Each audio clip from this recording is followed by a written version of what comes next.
National Security Leadership Team, the Situation Room, to discuss our ongoing efforts to evacuate American citizens, third country civilians, Afghan allies, and vulnerable Afghans. And I want to provide the American people with a brief update on the situation in Afghanistan. Since I spoke to you on Monday, we've made significant progress. We've secured the airport, enabling flights to resume, not just military flights, but civilian charters from other countries, and the NGOs taking out civilians and vulnerable Afghanis. And now we have almost 6,000 troops on the ground, including the 82nd Airborne, providing runway security, the Army 10th Mountain Division standing guard around the airport, and the 24th Marine Expeditionary Unit assisting the civilian departure. This is one of the largest, most difficult airlifts in history, and the only country in the world capable of projecting this much power on the far side of the world with this degree of precision is the United States of America. We've already evacuated more than 18,000 people since July and approximately 13,000 since our military airlift began on August the 14th. Thousands more have been evacuated on private charter flights facilitated by the U.S. government. These numbers include American citizens and permanent residents, as well as their families. It includes SIV applicants and their families, those Afghans who have worked alongside us, served alongside of us, gone into combat with us, and provided invaluable assistance to us, such as translators and interpreters. The United States stands by its commitment that we've made to these people, and it includes other vulnerable Afghans, such as women leaders and journalists. In fact, working in close coordination with the management of the New York Times, the Washington Post, and the Wall Street Journal, we have successfully evacuated all 204 of their employees in Afghanistan on U.S. military aircraft earlier this week. We've established the flow of flights, and we've increased the number of people we're moving out of the country. We paused flights in Kabul a few hours this morning to make sure we could process the arriving evacuees at the transit points. But our commander in Kabul has already given the order for outbound flights to resume. Even with the pause, we've moved out 5,700 evacuees yesterday, and we're working on a variety to verify that number of the Americans who are still in country as we work on this, because don't have the exact number of people who are Americans who are there, and those who may have come home to the United States. We want to get a strong number as to exactly how many people are there, how many American citizens, and where they are. Just yesterday, among the many Americans we evacuated, there were 169 Americans who we got over the wall into the airport using military assets. We're also facilitating flights for our allies and our partners, and working in close operational coordination with NATO on this evacuation. For example, we provided overwatch for the French convoy bringing hundreds of their people from the French embassy to the airport. These operations are going to continue over the coming days before we complete our drawdown. We're going to do everything that we can to provide safe evacuation for our Afghan allies, partners, and Afghans who might be targeted because of their association with the United States. But let me be clear. Any American who wants to come home, we will get you home. But make no mistake, this evacuation mission is dangerous. It involves risks to our armed forces, and it's being conducted under difficult circumstances. I cannot promise what the final outcome will be, or what it will be, that it will be without risk of loss. But as Commander-in-Chief, I can assure you that I will mobilize every resource necessary. And as an American, I offer my gratitude to the brave men and women of the U.S. Armed Forces who are carrying out this mission. They're incredible. And as we continue to work the logistics of evacuation, we're in constant contact with the Taliban, working to ensure civilians have safe passage to the airport. We are particularly focused on our engagements on making sure every American who wants to leave can get to the airport. Where we have been seeing challenges with Americans for Americans, we have thus far been able to resolve them. We've made clear to the Taliban that any attack on our forces or disruption of our operations at the airport will be met with swift and forceful response.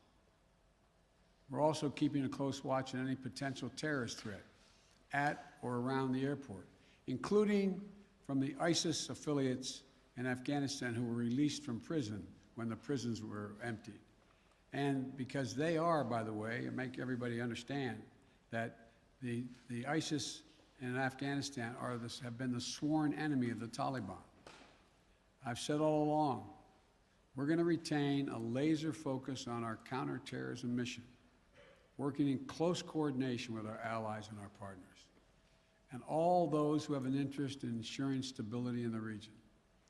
Secretary Blinken, who's with me today, met this morning with our NATO allies in consultation about the way forward, so that Afghanistan cannot be used in the future as a terrorist base to attack the United States or our allies. For 20 years, Afghanistan has been a joint effort with our NATO allies. We went in together, and we're leaving together. And now we're working together to bring our people and our Afghan partners to safety. In the past few days, I've also spoken directly with the British Prime Minister, Mr. Johnson, Chancellor Merkel of Germany, and President Macron of France. We all agreed that we should convene, and we will convene, the G7 meeting next week, a group of the world's leading democracies, so that together we can coordinate our mutual approach, our united approach on Afghanistan and moving forward. We are united with our closest partners to execute the mission at hand. We've also discussed the need to work with the international community to provide humanitarian assistance, such as food aid and medical care for refugees who have crossed into neighboring countries to escape the Taliban, and to bring international pressure on the Taliban with respect to the treatment of Afghan people overall, but including Afghan, particularly women and girls. The past week has been heartbreaking. We've seen gut-wrenching images of panicked people acting out of sheer desperation. You know, it's completely understandable.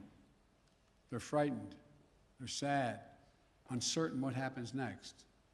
I don't think any one of us can see these pictures and not feel that pain on a human level. Now we have a mission to complete in Afghanistan. It's an incredibly difficult and dangerous operation for our military. We have almost 6,000 of America's finest fighting men and women at the Kabul airport. And we're putting their lives on the line, and they're doing it in a dangerous place to save other Americans, our Afghan allies, and citizens of our allies who went in with us. You know, I talk to our commanders on the ground there every single day, as I just did an hour or so ago. And I made it clear to them that we'll get them whatever they need to do the job. They're performing to the highest standard under extraordinarily difficult and dynamic circumstances. Our NATO allies are strongly standing with us, their troops keeping sentry alongside ours in Kabul, as is the case whenever I deploy our troops into harm's way. I take that responsibility seriously. I carry that burden every day, just as I did when I was vice president and my son was deployed to Iraq for a year. There'll be plenty of time to criticize and second guess when this operation is over. But now, I'm focused on getting this job done. I would ask every American to join me in praying for the women and men risking their lives on the ground in the service of our nation. As events evolve over the coming days, my team and I will continue to share the information and update the American people on exactly where things are. We'll use every resource necessary to carry out the mission at hand and bring to safety American citizens and our Afghan allies. This is our focus now. And when this is finished, we will complete our military withdrawal and finally bring to an end 20 years of American military action in Afghanistan. Thank you. May God bless you, our troops, our diplomats, and all those serving in harm's way. And now I'll take questions. AP, Zeke Miller. Thank you, Mr. President.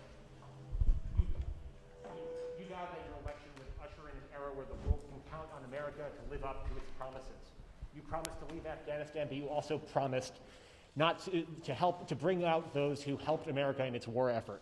We've seen these heart-wrenching images at the Kabul airport of people trying to get there, say nothing of the people who can't get to that airport. You made the commitment to get American troops out, to get American citizens out. Will you make the same commitment to those who assisted in the American war effort over the last 20 years, number one? And then number two, what is your message to America's partners around the world who have criticized not the withdrawal, but the conduct of that withdrawal and made them question America's credibility on the world stage? I have seen no question of our credibility from our allies around the world. I've spoken with our NATO allies. We've spoken with NATO allies, the Secretary of State. Our National Security Advisor has been in contact with his counterparts throughout the world and our allies, as has the General, I keep calling him a General, but my Secretary of Defense. The fact of the matter is, I have not seen that. Matter of fact, the exact opposite I've gotten. The exact opposite thing is we're acting with dispatch, we're acting committing to what we said we would do. Look, let's put this thing in perspective here. What interest do we have in Afghanistan at this point with al-Qaeda gone? We went to Afghanistan for the express purpose of getting rid of al-Qaeda in Afghanistan, as well as getting Osama bin Laden. And we did. Imagine, just imagine, if bin Laden had decided with al-Qaeda to launch an attack from Yemen, would we ever gone to Afghanistan? Would there ever be any reason we'd be in Afghanistan? Controlled by the Taliban? What is the national interest of the United States in that circumstance? We went and did the mission. You've known my position for a long, long time. It's time to end this war. The estimates of the cost of this war over the last 20 years range from a minimum of $1 trillion to a think tank at one of the universities saying $2 trillion. That's somewhere between $150 million a day and $300 million a day. The threat from terrorism has metastasized. There's a greater danger from ISIS and al-Qaeda and all these affiliates in other countries by far than there is from Afghanistan. And we're going to retain an over-the-horizon capability that if they were to come back to be able to take them out, surgically move. So this is where we should be. This is about America leading the world, and all our allies have agreed with that. And by the way, before I made this decision, I was at the G7 as well as met with our NATO partners. And I told them all, every one of them knew and agreed with the decision I made to jointly end our involvement in Afghanistan. The first part of your question was, I can't remember now. Would you commit to the same commitment? Would you make the same commitment to bring out Afghans who assisted in the war effort? Yes, we're making the same commitment. There's no one more important than bringing American citizens out. I acknowledge that. But they're equally important almost is all those SIVs we call them, who in fact helped us. They were translators. They went into battle with us. They were part of the operation. As well as we're also trying to get out as many NGOs, non-government organizations, women's organizations, et cetera. We're doing all we can. In the meantime, Secretary Blinken and I am going to be working with our allies to see to it that we can bring international pressure on the Taliban they're looking to gain some legitimacy. They're going to have to figure out how they're going to maintain that country. And there's going to be harsh conditions, strong conditions we're going to apply, and it will depend on whether they get help based on whether or not how and well they treat women and girls, how they treat their citizens. So this is just beginning on that score. Are you willing to stay past the 31st to make that happen, to bring all the Americans out, to bring those SIVs out?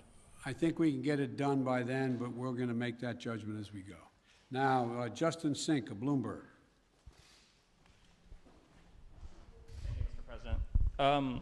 You just said that you would keep a laser focus on counterterrorism efforts, and that you don't see as great of a threat of terrorism from Afghanistan as other parts of the world. But if you and your administration so badly misassessed how quickly the Taliban would sweep through Afghanistan, and we no longer have an embassy there from which to run intelligence operations, how can you at all be confident of your assessment of the risk of terrorism and the ability of the U.S. to conduct over-the-horizon missions to keep it in check? Can you tell Americans that they're safe and will remain safe from terror attacks in Afghanistan? I think you're comparing apples and oranges. One question was whether or not the Afghan forces we trained up would stay and fight in their own civil war they had going on. No one, I shouldn't say no one, the consensus was that it was highly unlikely that in 11 days they'd collapse and fall and the leader of Afghanistan would flee the country.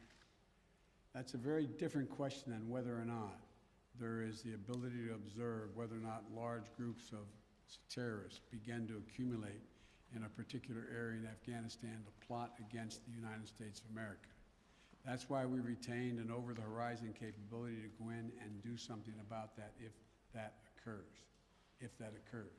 But in the meantime, we know what's happened around the world. We know what's happening in terms of what's going on in other countries where there is a significant rise of terrorist organizations in the Middle East, in East Africa, and other places. And so the bottom line is we're dealing with those terrorist threats from other parts of the world and failed states without permanent military presence there. We have to do the same in Afghanistan. Sir, just on that initial assessment, we learned over the last 24 hours that there was a dissent cable from the State Department. Sure. Saying that the Taliban would come faster through Afghanistan. Can you say why, after that cable was issued, the U.S. didn't do more to get Americans out? All kinds of cables, all kinds of advice. If you notice, it ranged from this group saying that they didn't say it'd fall when it did fall, but saying that it would fall, to others saying it wouldn't happen for a long time and they'd be able to sustain themselves through the end of the year. I made the decision. The buck stops with me. I took the consensus opinion. The consensus opinion was that, in fact, it would not occur, if it occurred, until later in the year. So it was my decision. Now, my next is Stephanie Ramos, ABC. Thank you, Mr. President. 2 questions for you. The military has secured the airport, as you mentioned, but will you sign off on sending U.S. troops into Kabul to evacuate Americans who haven't been able to get to the airport safely? We have no indication that they haven't been able to get in Kabul through the airport. We've made an agreement with the Taliban thus far. They've allowed them to go through. It's in their interest for them to go through.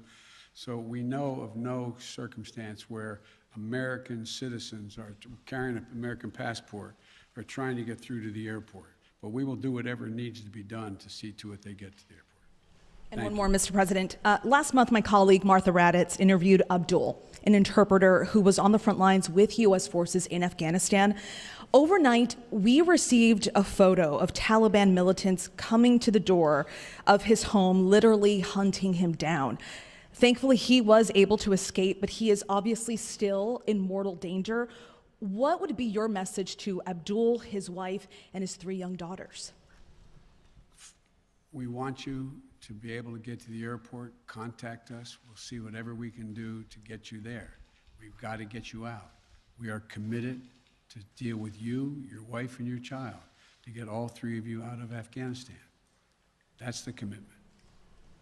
Thank you, sir. Meredith Lee of PBS NewsHour. You mentioned just now using every resource available for evacuations. Why haven't you ordered the military to expand the security perimeter around the Kabul airport?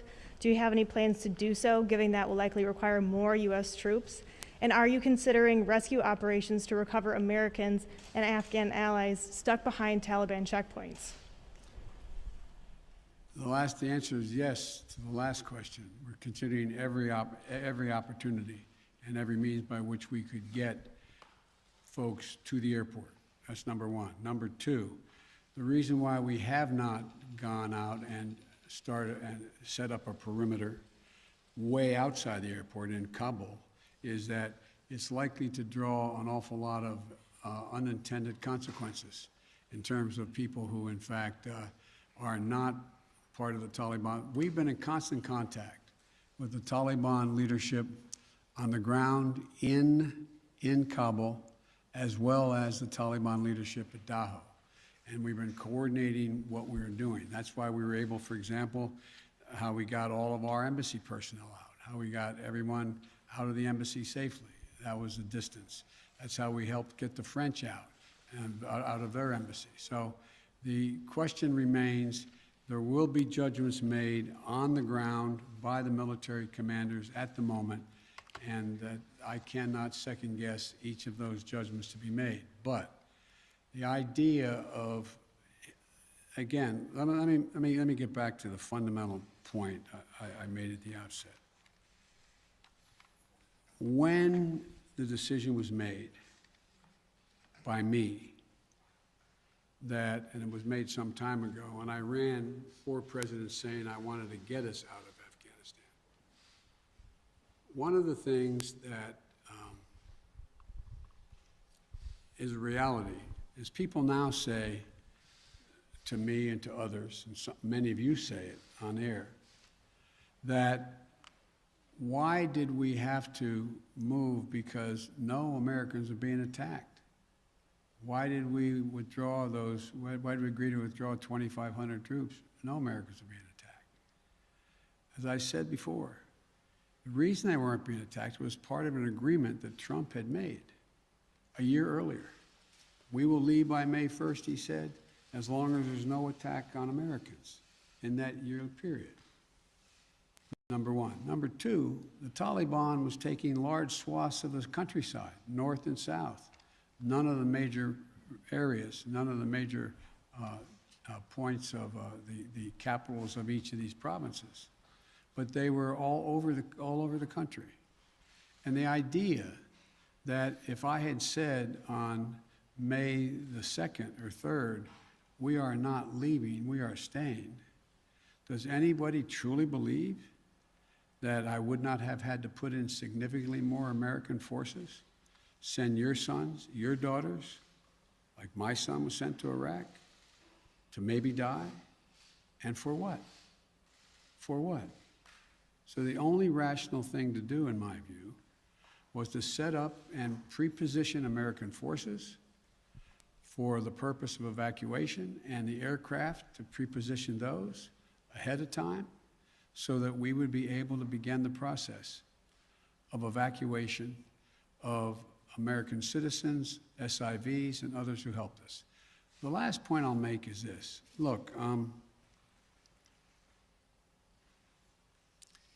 if we had decided 15 years ago to leave Afghanistan, it would have been really difficult.